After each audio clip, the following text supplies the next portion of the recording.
Thank you very much for clicking on the video. एक बार फिर से आपका बहुत बहुत स्वागत है और यहाँ पर करते हैं हम रोजाना इंग्लिश की प्रैक्टिस करते हैं। देखिए, एक मैं बहुत इंपॉर्टेंट बात बताता हूँ आपको। You will not be able to speak English fluently as long as you keep translating Hindi words into English to express yourself। जब तक आप हिंदी को ट्रांसलेट करते रहेंगे फ्लुएंसी नहीं आएगी, because we can only translate 10% sentences into another language। 90% जो English है वो अपने तरीके से बोली जाती है। आप हमें वादा करिए कि आप पूरा सेशन देखेंगे, लॉजिक ऑफ स्पोकन इंग्लिश आपको समझ में आ जाएगा, प्रॉब्लम समझ में आ जाएगी। Despite knowing all the grammar rules, why you are not able to speak English. बोलने में समस्या क्यों आती है? एक एग्जांपल देता हूँ। एक बात हमें कहनी है कि आजकल तुम बहुत खर्चीली होती जा रही हो। अभी एक सेंटेंस मैंने कह दिया हिंदी में, तुम बड़ी खर्चीली होती जा रही हो भाई।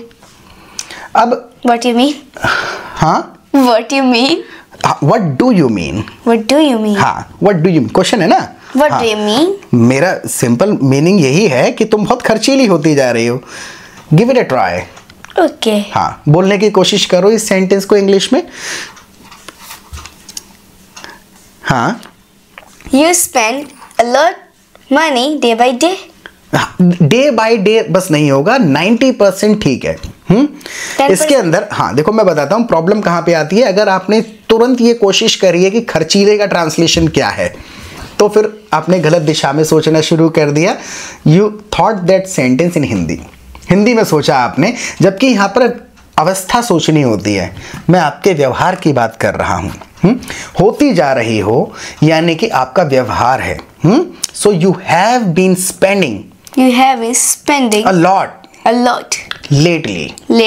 लेटली लगा दिया लास्ट में, यानी कि कुछ दिनों से। ये वर्ड अभी मैं और एक्सप्लेन करूंगा। तो यहां पर मैं व्यवहार की बात कर रहा था। So you have been spending a lot lately. इससे ये नेचुरल एक भावना पहुंची कि बहुत खर्चीली होती जा रही है, क्योंकि मैंने यहाँ हैव बीन लगा के बता दिया, पहले से हो रही हो है। यू हैव बीन, हो चुकी नहीं हो ना। ऐसे नहीं कह रहा हो चुकी हो तो हैव बीन नहीं लगाता। यहाँ का you have been spending a lot, और कब से? लेटली, पहले से अब तक लेटली। तो ये एक्सप्रेशन गया। अब खर्चीले का लिटिल ट्रांसलेशन तो होता है, स्पेंड थ्रिफ्ट कह देते हैं, बहुत ज्यादा स्पेंडी भी कह देते हैं। लेकिन मैं वहां पर अगर इतना लॉजिक पता है तो फिर मैं ऐसे कह सकता था, you have become a spend thrift, यानी कि तो इसमें लिटिल मीनिंग क्या चला गया कि हो गई हो। लेकिन वहां पर एक थोड़ा सा पोलाइटनेस रखने के लिए जो मैंने कहा, so you have been spending a lot lately. अब आती है बात लॉजिक की। इंटरचेंजेबली ये सारे यूज करे जा सकते हैं। अपने वॉइस टोन से हम उसके अंदर रंग भर सकते हैं, कितना जोर दे के कहना चाहते हैं। और मोस्ट इंपॉर्टेंट, बोलें तो हमें पता होना चाहिए कि हमारे सेंटेंस का मीनिंग क्या है। ठीक है, आई होप आपको समझ में आ गया होगा। अब देखिए आगे चलते हैं। अब हम छोटा सा एक कॉन्वर्सेशन करेंगे इन इंग्लिश, राइट। आप हमारे साथ पार्टिसिपेट करिएगा, समझिएगा कि उस अवस्था में हम हिंदी में क्या कहते हैं, right. So I actually meant what I said. Okay, मैंने क्या कहा? I actually meant what I said. जो मैंने कहा वही मेरा मतलब था। हाँ, ये मैंने ऐसी सेंटेंस कह नहीं दिया। आई didn't say that sentence off hand. Off hand का मतलब है बस ऐसे ही नहीं कह दिया बिना सोचे समझे। I didn't say that sentence off hand. Off hand का मतलब है ऐसे नहीं कहा। I actually meant what I said, मतलब जो मैंने कहा, you have been spending a lot lately, I actually meant what I said. Okay, really? हाँ, so what is your reaction? Yes, you do. Do I do it? No, I जैसे don't. you do, जैसे अब इतने से expression समझो। मैंने कह दिया you have been spending a lot lately, तुमने कहा really, मैंने कहा yes you do। you do का मतलब है कार्य पर जोर दिया, तो पूरा नहीं कहा yes you spend a lot, ये सिंपल कह दिया yes you do, हाँ करती हो ऐसा। But how? But how it has become your daily habit What? to take my mobile and order anything online. Because I know how to place order. हाँ, that was the biggest mistake I've ever made. तो ये सबसे बड़ी मेरी गलती थी। That was the biggest mistake I made. यानी कि यही मेरी सबसे बड़ी गलती थी जो मैंने कर दी, that I taught you how to place an order online, right, how to order online, right. तो ये छोटे छोटे जो फ्रेसेस बोल रहे हैं हम, यही रटे जाते हैं, एक बहुत बड़ा हिंदी का वाक्य नहीं लिया जाता। छोटे छोटे फ्रेसेस जैसे कि टीच मी, जैसे तुम्हें सीखना था वहां पर कि ऑर्डर कैसे करते हैं, तो छोटे छोटे फ्रेसेस कहे आके बड़े प्यार से, पापा टीच मी, सिखाओ मुझे। फिर एक छोटा फ्रेज कहा, how to place an order online. How to पता था, हाउ टू कहां पर कहते हैं, स्किल की जब बात होती है, how to place an order online. So I believed her, मैंने यकीन कर लिया इसके ऊपर, and I taught her how to place an order. I received my acrylic color tubes today. You received acrylic colors today, right? Didn't you have these colors already? No, I have bottle acrylic color, but I need tubes acrylic color because this is thick color और वो पतली quantity. Word order का बस थोड़ा सा फर्क पड़ जाएगा, हैं? These colors are thick and those colors are thin. वो ये गाढ़े होते हैं, thick और thin मैं कह दिया, so these colors are thick. Those colors are thin. अब कंपेयर करें, जब छोटे छोटे फ्रेज आ गए बोलने, these colors are thick, those colors are thin. अब आ गए कि ये वाले उनसे गाढ़े हैं, so these colors are thicker than those. जैसे कि I am most beautiful than you. नहीं, I am most beautiful than you.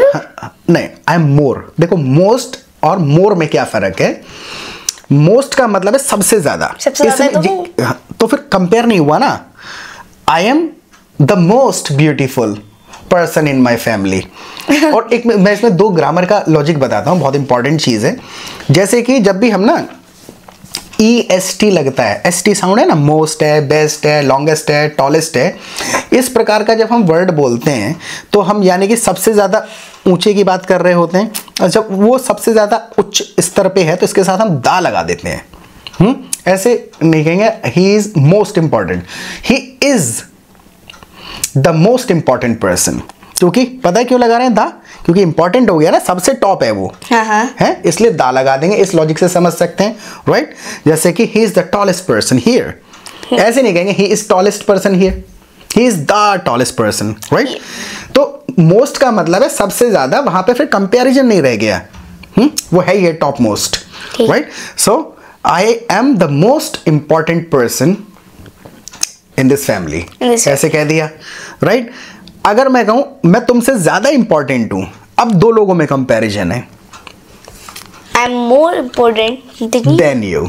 आई बात समझ में? ठीक है, I am more beautiful than you, correct है। और मोस्ट होती है तो I am the most beautiful in my family. हाँ, I am the most beautiful person in my family. I hope I होगी दोनों में लॉजिक समझ में। अब देखो बहुत इंपॉर्टेंट एक चीज समझाता हूं मैं। देखो पहले और बिफोर कितने तरीके से यूज करते हैं हम हिंदी और इंग्लिश में। वर्ड का मीनिंग नहीं होता। जैसे मान के चलो ये कहूं पहले मुझे बोलने दो, late me speak first, let me speak first. यहां पर लेट मी स्पीक बिफोर मजा नहीं आएगा। बिफोर कहाँ कहते हैं? मजा खराब हो जाएगा। हाँ सो बिफोर कहाँ कहते हैं? कुछ होने से पहले, कुछ होने से पहले। जैसे मैं नहाने से पहले ऑयलिंग करती हूँ बालों में। I oil my hair before taking a bath. दोनों चीजें मेंशन कर रहे हैं। यहाँ का let me speak first, let me speak first, पहले मुझे बोलने दो। अब एक है कि भाई ऐसा है तो मुझे पहले बता देती। You should told me. You should, हाँ। You should told me. You earlier. Earlier. समय में पहले कह रहे हैं ना। हाँ, You earlier. should have. You should have told me earlier. Earlier. Have पता है क्यों कह रहे हैं? समय में पहले, किसी और चीज से पहले नहीं ना। You should have कुछ हो जाना चाहिए था। You should आपको कुछ करना चाहिए और कर चुका होना चाहिए था। तो You should have लगा के चुका. You should have told me earlier. और ये जो told कह रहे हैं ये कौन सा फॉर्म है? थर्ड है, क्योंकि सेंटेंस में have कह दिया, has, have, had कहीं भी कह देंगे तो third form. You should have told me earlier. Earlier पता है क्यों कह रहे हैं? पहले, ये समय में पहले है. जाने से पहले तुम्हें मुझे बताना चाहिए था. जाने से पहले अब दोनों चीजें हो गई. You should have told me. हाँ.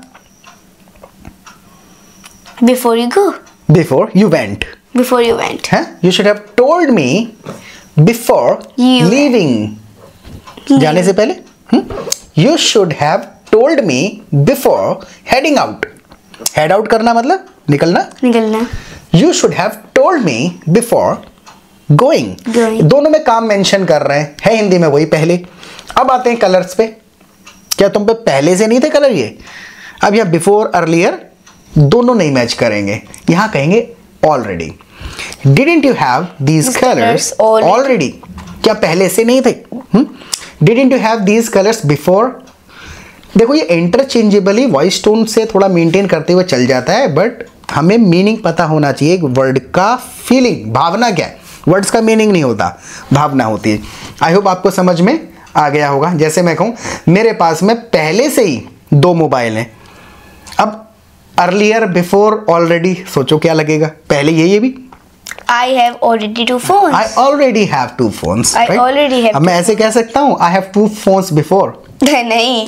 क्यों? पहले ही है इसका मतलब भी, या फिर कुछ होने से पहले बिफोर. हाँ, तो कुछ सेंटेंसेस तो ऐसे हैं जो बहुत इजीली हमारे हिंदी में मिक्स होके चल रहे हैं, तो हम सोचते ही नहीं हैं उनके बारे में, रटे हुए हैं. तो ये थोड़ा लॉजिक आपको समझना चाहिए. आई होप आपको समझ में आ गई होगी बात. अब एक सिचुएशन है, मान के चलिए हम कहीं जा रहे हैं. ये रास्ते पे यूज होने वाले बहुत इंपॉर्टेंट सेंटेंसेस हैं. बड़े ध्यान से सुनिएगा, स्किप नहीं करना. देखो अक्सर हम क्या करते हैं, कहीं जाते हैं तो जाते समय हम रास्तों की बातें करते हैं.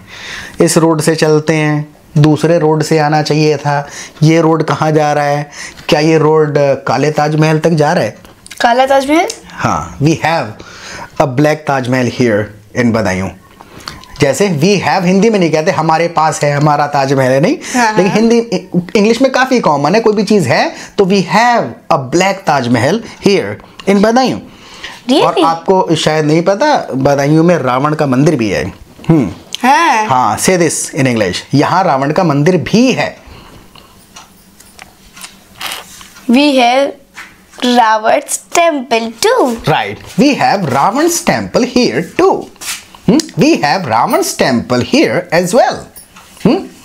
यहाँ पर रावण का मंदिर भी है, यहाँ काला ताजमहल भी है, और बहुत अजीबोगरीब चीजें हैं यहाँ पर. हाँ, तो रास्ते की हम बात कर रहे थे. अब मान के चलिए हमें कहना है चलो शॉर्टकट से चलते हैं.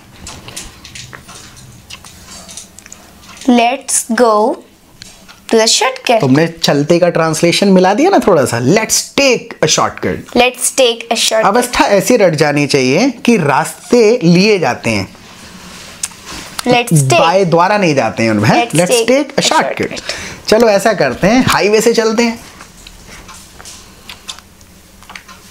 Let's take main road. Let's take the main road. Let's take the highway. हैं? अब मान के चलिए कि भाई ऐसा करें, चलो ऐसा करते हैं कि टैक्सी से चलते हैं. Let's go with a taxi. Let's take a taxi. Let's take a taxi. Right? Let's go buy a taxi भी चले जाएगा, लेकिन जब आपको नेचुरल एक्सप्रेशन रट जाएगा, you will automatically sound natural like a native English speaker. अब मान के चलो कि हम रास्ते में हैं, हमको किसी से पूछना है भैया ये काला ताजमहल किधर है? भैया वेयर इज काला ताजमहल? भैया where is black Taj Mahal? Right. बड़ा अजीब सा लगेगा, भाई मैं क्यों बताऊं, ये डायरेक्ट क्वेश्चन हो गया है. हैं भैया गए हम किसी को, भैया काला ताजमहल. हिंदी में ये एक्सप्रेशन है काफी ज्यादा कॉमन, लेकिन इंग्लिश में ऐसा लगेगा कि he is liable to answer our question. Liable यानी उसकी जिम्मेदारी है हमारा question. What is your name ऐसे पूछे जाके direct. So where is black Taj Mahal, वो कहेगा ये कौन सा क्वेश्चन पूछ लिया. तो हम एक्शन में जब रास्ता पूछ रहे हैं तो बने बनाए एक्सप्रेशंस हैं. कहेंगे do you know where the Taj Mahal is. अगर हम उसे जानते हैं तो इसका मैं एक ग्रामर समझा देता हूं पहले. डू यू नो में क्वेश्चन पहले ही हो गया. Do you know where is the Taj Mahal नहीं कहा. डू यू नो वेयर, आपको पता है कहाँ द ब्लैक ताजमहल इज. है black Taj Mahal, right? So do you know where the black Taj Mahal is? I don't know. Repeat my sentence first. Do you know where the black Taj Mahal is? Logic समझ में आ गया? Where क्यों लगा रहे हैं, कहाँ लगा रहे हैं? So do you know where the black Taj Mahal is? Is. हाँ. Do you know? ऐसे पूछ लिया. Yes, I been there. You didn't take me with you. हाँ, you didn't take me with you, ये भी ठीक है. You didn't take me along. You didn't take me along. Along. है, तुम मुझे साथ में नहीं ले गए. You didn't take me with you, ये भी ठीक है. दोनों के दोनों एक्सप्रेशंस ठीक हैं, राइट? हाँ, तो actually I went there this evening. आज गया था मैं. Why you didn't take me with you? Question हो गया. Why didn't you take me with you? Why didn't you take me with you? Because actually I didn't know the way there, so I decided to go alone. Okay. So what is black Taj Mahal? Black Taj Mahal is a tomb. Tomb means? मकबरा. Maqbara. हाँ, but it was a very dirty place. Oh. हाँ, बहुत place के लिए जगह कह देते हैं. एक्चुअल में ना इनको मॉन्यूमेंट्स कहा जाता है, जो पुरानी इमारतें बनी हुई होती हैं. It was a very dirty monument. Monument यानी पुरानी इमारत. It's black Taj Mahal. हाँ हाँ, it has turned black because of the dirt. I don't want to go. हाँ, but I'll take you there tomorrow. No, I don't want to go. हाँ, कहाँ से कहाँ पहुँच जाती है बातचीत. लॉजिक आपको समझ में आया होगा. मैं आपको क्या बताना चाह रहा हूँ, ये जो फ्रेजेस हैं हिंदी से इंग्लिश मैच करके नहीं होता है. पता होना चाहिए इंग्लिश में रास्ता पूछने के लिए क्या स्टाइल से बोला जाएगा सेंटेंस. अब आप सोच रहे होंगे ऐसे तो दुनिया भर की बातें करते हैं ज़िंदगी पर, ये कैसे सीखेंगे? 300-400 सेंटेंसेस होते हैं, अवस्थाएं जिसमें कोई व्यक्ति हो सकता है. रास्ता बता रहा है, रास्ता पूछ रहा है, डर जता रहा है, गुस्सा कर रहा है, सरकास्टिकली कुछ कह रहा है. जैसे अब पेमेंट की बात थी कि यार सामान तो ले लिया था अपने मॉल में, and I didn't have any cash on me. मेरे पास कैश था नहीं. I didn't have any cash on me, with me दोनों कहे जा सकते हैं. कैश था नहीं, तो मैं वहाँ पे क्या सोच रहा था, यार पेमेंट नहीं हुई तो. अब ये तो है, समझ सुन सुन के ही आएगा. ऐसी एक्सप्रेशन के क्या थी अवस्था हमारी बात, यार पेमेंट नहीं हुई तो. तो if the payment is तब तक बात ही नहीं बनेगी जब तक आप अंदर से नहीं समझ के बोलेंगे अवस्था. So if the payment will not go, होगा ही नहीं ना. अक्सर ये बतवाने का क्या तात्पर्य है इस सेंटेंस को बोलने का, यही है. हम करते क्या हैं, हिंदी के वर्ड्स को ट्रांसलेट करने लग जाते हैं. वो उस अवस्था में यूज हो रहा है. अवस्था मेरी वहां पर क्या थी, आई was afraid the payment might not go through. okay, हाँ, मतलब मेरे मन में क्या चल रहा था उस वक्त. मुझसे अगर पूछा होता तूने क्या सोच रहे हो, तो मैं कहता I am afraid the payment might not go through. है या पेमेंट नहीं जाएगी, पेमेंट नहीं होगी, क्योंकि उस वक्त डर था. हाँ, so I was afraid the payment might not go through. the payment might not go through. उस वक्त जैसे ये कहें